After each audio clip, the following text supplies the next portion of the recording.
जय हिंद प्यारे विद्यार्थियों। सामान्य हिंदी प्रश्नोत्तरी की क्लास में पुनः आप सभी का स्वागत है। आज की क्लास के अंतर्गत हम लोग युग्म शब्द, समोच्चारित भिन्नार्थक शब्द या श्रुतिसम भिन्नार्थक शब्द के प्रश्नों पर आधारित क्वेश्चंस को करेंगे। आज की इस क्लास में आप सभी को बता दें कि युग्म शब्द का मतलब होता क्या है कि जैसे कुछ ऐसे शब्द होते हैं जो स्वरूप में तो एक जैसे होते हैं लेकिन अर्थ में वो भिन्न होते हैं। जैसे दिन और दीन शब्द दिया गया है, पहले क्वेश्चन में देख लीजिए कि दिन और दीन में क्या फ़र्क है। इसमें छोटी ई और बड़ी ई की मात्रा का फ़र्क है लेकिन इनके अर्थ भिन्न भिन्न होते हैं।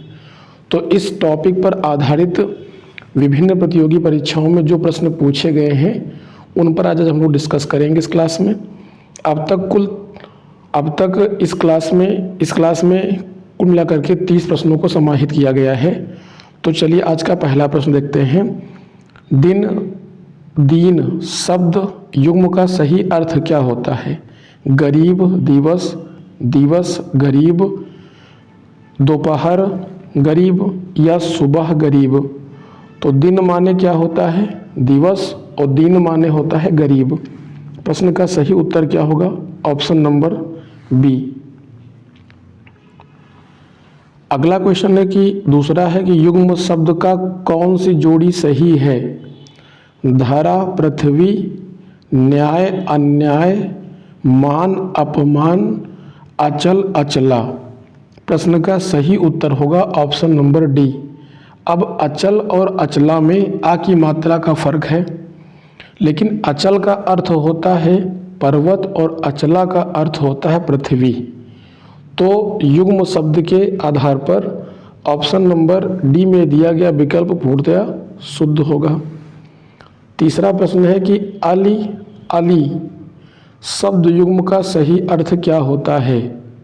दसन दर्शन, दमन दामन, कंधा हिस्सा, भौरा सखी। अली माने होता है भौरा और अली माने होता है सखी, इसलिए इस प्रश्न का सही उत्तर होगा ऑप्शन नंबर डी। अली माने भौरा, अली माने सखी। अभय उभय शब्द युग्म का सही अर्थ क्या होता है? हवा अग्नि, पढ़ना पढ़ाना, दोनों निर्भय, निर्भय दोनों। अभय माने होता है निर्भय और उभय माने होता है दोनों। तो अभय और उभय का अर्थ क्या होगा? निर्भय और दोनों, यानी विकल्प कौन सही होगा? D option. पांचवा प्रश्न है कि चिर चीर का अर्थ क्या है? चिर और चीर का अर्थ क्या है? चर अचर, पुराना कपड़ा, किला कास, नया या पुराना। तो चिर माने क्या होता है? पुराना, और चीर माने क्या होता है? कपड़ा। तो इस प्रश्न का सही उत्तर क्या होगा? ऑप्शन नंबर बी सही होगा। चिर माने होता है पुराना और चीर माने होता है कपड़ा। क्वेश्चन नंबर 6 की ओर बढ़ जाते हैं। लिखा कि सही अर्थ वाला शब्द युग्म कौन सा होगा? निर्जर निर्झर, शून्य झरना, सर सर बाण भला आदमी, आकार आकर आकार, खान आकृति, कुल कूल वंश शीतल। प्रश्न में दिया गया है कि शुद्ध कौन सा होगा? आकर माने होता है खान और आकार माने होता है आकृति, इसलिए इस प्रश्न का सही उत्तर होगा ऑप्शन नंबर सी। सातवां प्रश्न देख लेते हैं कि श्रुतिसम शब्द युग्म की भिन्न अर्थ वाली सही जोड़ी पहचानिए। कौन सी जोड़ी सही है, इसको पहचानना है। श्रुतिसम युग्म की भिन्न अर्थ वाली जोड़ी को पहचानना है। किरण रश्मि, अभिलाषा इच्छा, कुल कूल, रात्रि निशा। तो यहाँ पर देना है कि भिन्न अर्थ कौन से होंगे। अब किरण का अर्थ रश्मि होता है, अभिलाषा का अर्थ इच्छा होता है, रात्रि का अर्थ निशा होता है, लेकिन निशा में कौन सा सा होगा? ध्यान रखेंगे तालब विषा का प्रयोग होना चाहिए था यहाँ पर। कुल और कूल ये दोनों अलग अलग हैं, क्योंकि कुल माने होता है परिवार और कूल माने होता है नदी का किनारा। कूल माने होता है किनारा और कुल माने होता है परिवार। इस प्रश्न का सही उत्तर होगा ऑप्शन नंबर सी। 8वां प्रश्न है कि श्रुतिसम भिन्नार्थक शब्द के जोड़े को पहचानिए। शाम संध्या, दिन दिवस, अपेक्षा उपेक्षा और संसार जगत। शाम का अर्थ संध्या होता है, दिन का दिवस होता है, संसार और जगत समानार्थी शब्द हैं। अपेक्षा और उपेक्षा भिन्नार्थक शब्द युग्म है, भिन्न अर्थ देने वाले शब्द युग्म है। जैसे अपेक्षा तुलना के लिए प्रयोग होता है, राम की अपेक्षा श्याम बुद्धिमान है। राम की अपेक्षा श्याम बुद्धिमान है, इसलिए श्याम की उपेक्षा हुई। तो उपेक्षा माने होता है किसी की बेइज्जती, इंसल्ट, और अपेक्षा का प्रयोग तुलना के रूप में करते हैं। 9वां प्रश्न है कि अनिल अनल का सही अर्थ देने वाला शब्द युग्म कौन सा है। आग पानी, वायु अग्नि, हवा पानी, अग्नि और वायु। अनिल माने होता है हवा और अनल माने होता है अग्नि। प्रश्न का सही उत्तर क्या होगा, ऑप्शन नंबर बी होगा। तो 9 का सही उत्तर क्या होगा, ऑप्शन नंबर बी सही हो जाएगा। क्वेश्चन नंबर 10वां है कि कौन सा जोड़ा समरूपी भिन्नार्थक है। समरूपी भी है और भिन्न अर्थ देने वाला है। आदि अंत, अभिनय नाटक, अनुचर नौकर, अवधि और अवधि। प्रश्न का सही उत्तर होगा ऑप्शन नंबर डी। इस पर विचार करें अगर, तो अवधि माने होता है समय और अवधि क्या होती है, बोली होती है, भाषा होती है। 11वां प्रश्न है कि सही अर्थ वाला शब्द युग्म नहीं है। अली अली, भंवरा सखी, अनिल अनल, हवा आम, जलज जलद, कमल समुद्र, आदि आदि, आरंभ अभ्यस्त। कौन सा शब्द युग्म नहीं है, सही नहीं था, ये बताना था। तो अनिल का अर्थ हवा होता है, लेकिन अनल का अर्थ आम नहीं होता, अनल का अर्थ होता है आग। तो बी ऑप्शन इसमें गलत है। अली भंवरा का है, अली माने सखी, अनिल माने हवा, अनल माने आग, जलज माने कमल, जलद माने समुद्र, और आदि का अर्थ आरंभ और आदि का अर्थ होता है अभ्यस्त। किसी काम का आदि होना मतलब अभ्यस्त होना होता है। क्वेश्चन नंबर 12 की ओर बढ़ जाते हैं। क्वेश्चन नंबर 12 में क्या कहा गया है, आइए देख लेते हैं। लिखा है कि अन्न और अन्य, अन्न अन्य शब्द युग्म के सही अर्थ भेद का चयन कीजिए। पेड़ पौधे, दूसरा पराया, अनाज फल, अनाज दूसरा। तो अन्न का अर्थ होता है अनाज, अन्न का अर्थ होता है अनाज और अन्य का अर्थ होता है दूसरा। तो प्रश्न का सही उत्तर क्या होगा, ऑप्शन नंबर डी सही हो जाएगा।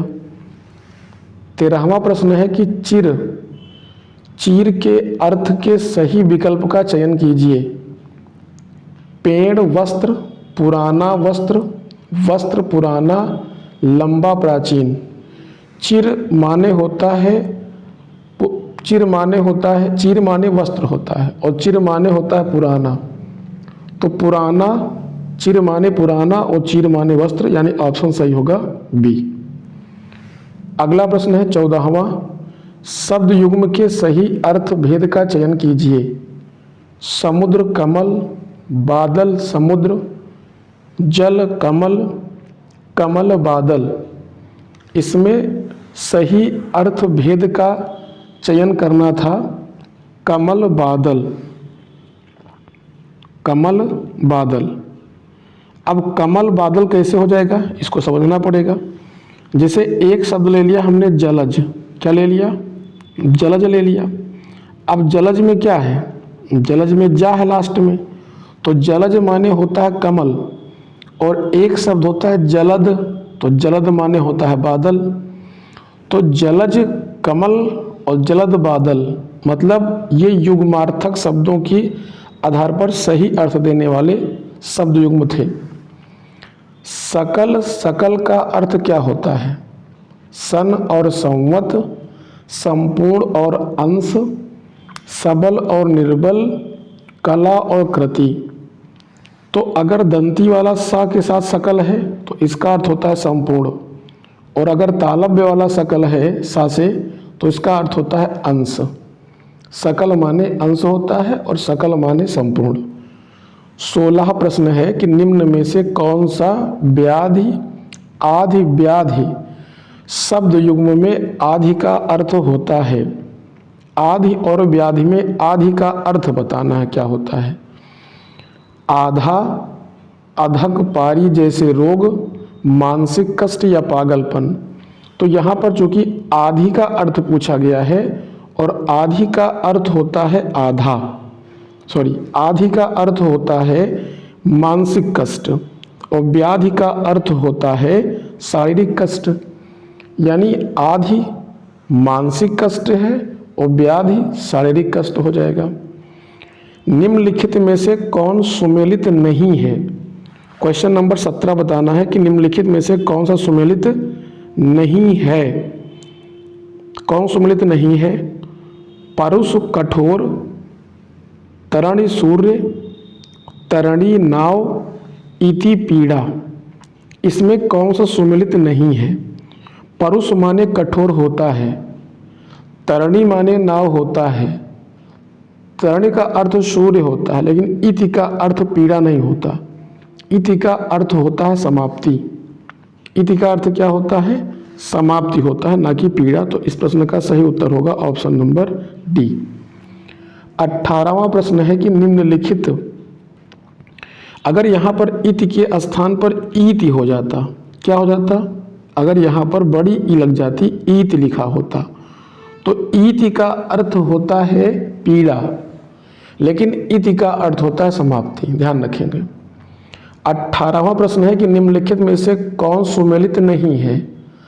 तनु सुंदर, तनु गाय, कपिस भूरा रंग, कृति रचना। तो ध्यान रखेंगे यहाँ पर डी ऑप्शन गलत होगा, क्योंकि कृति का रचना नहीं होता। अगर यहाँ पर कृति होता यानी छोटी ई की मात्रा का प्रयोग होता, यानी कृति के स्थान पर अगर केवल कृति लिखा होता तो इसका अर्थ हो जाता रचना, लेकिन कृति त्रुटिपूर्ण था। कृति माने होता है रचना और कृति माने होता है दक्ष या पुण्यात्मा।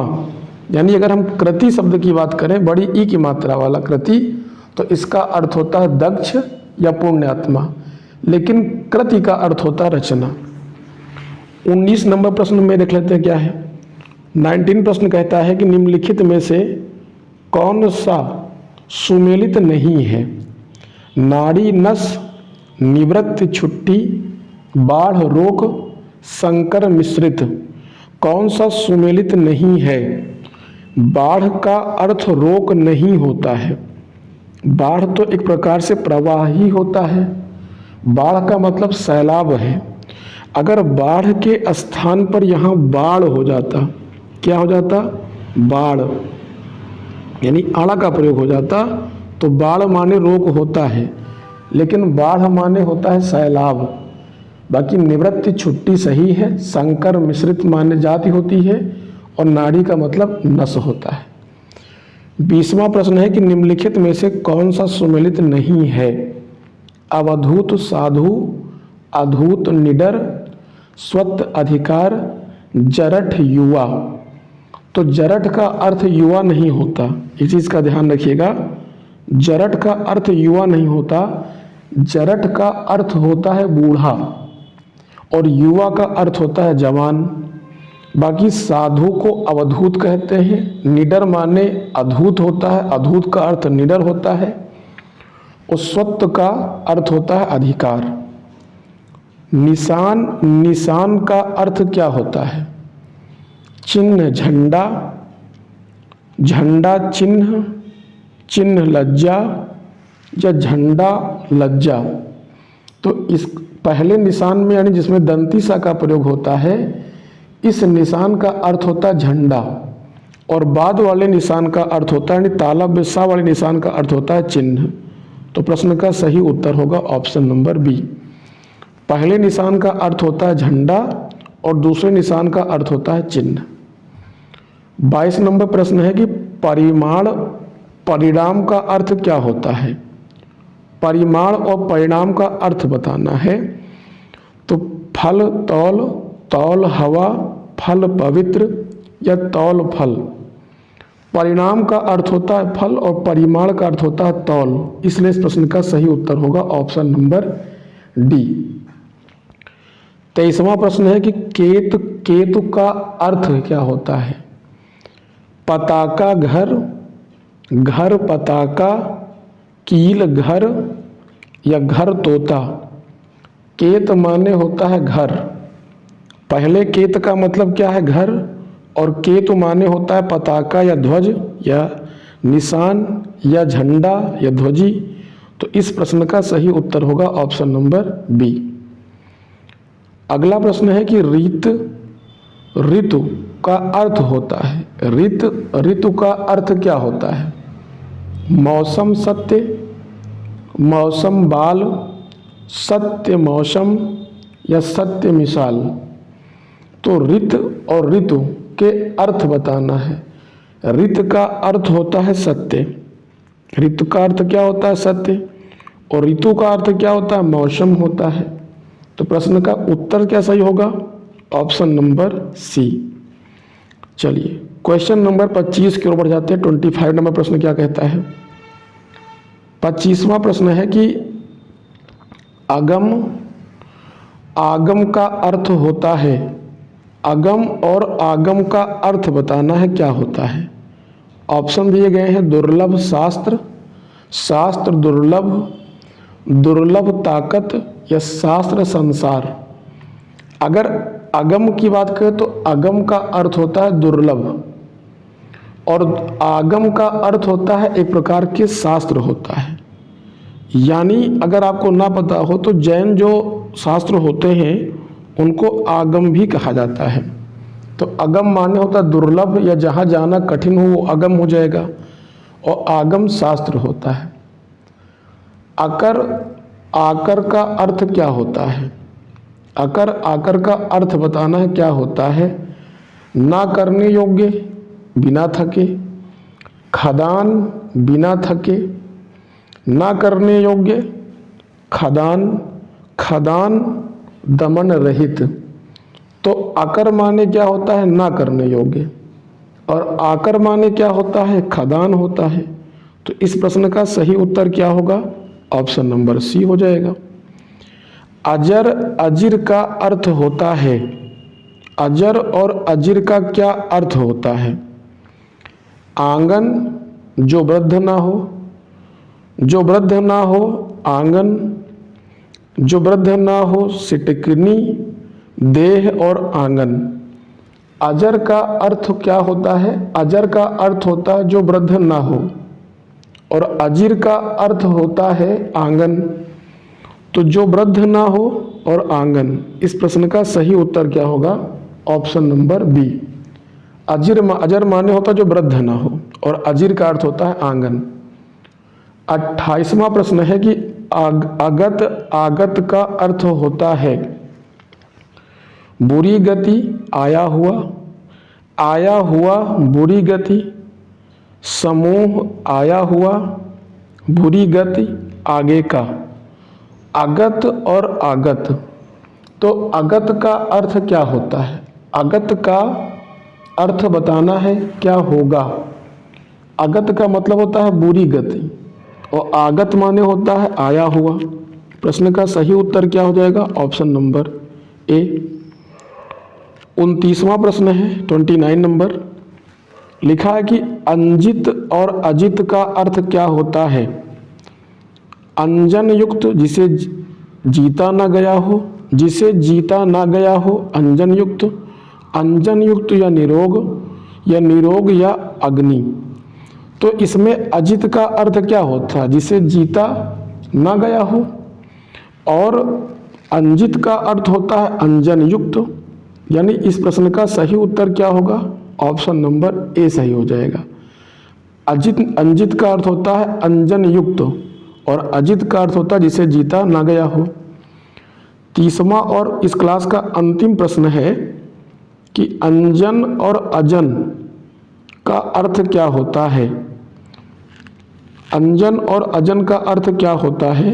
अजन्मा, काजल, काजल या अजन्मा, काजल या निर्जन, या बी व सी दोनों। इस प्रश्न का सही उत्तर होगा ऑप्शन नंबर डी, बी और सी दोनों। क्यों?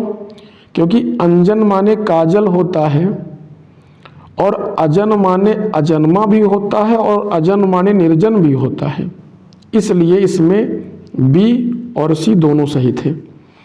आप लोग कमेंट बताइएगा कि आप लोगों के 30 में से कितने प्रश्न सही हुए हैं। आज के लिए इतना ही। बहुत बहुत धन्यवाद।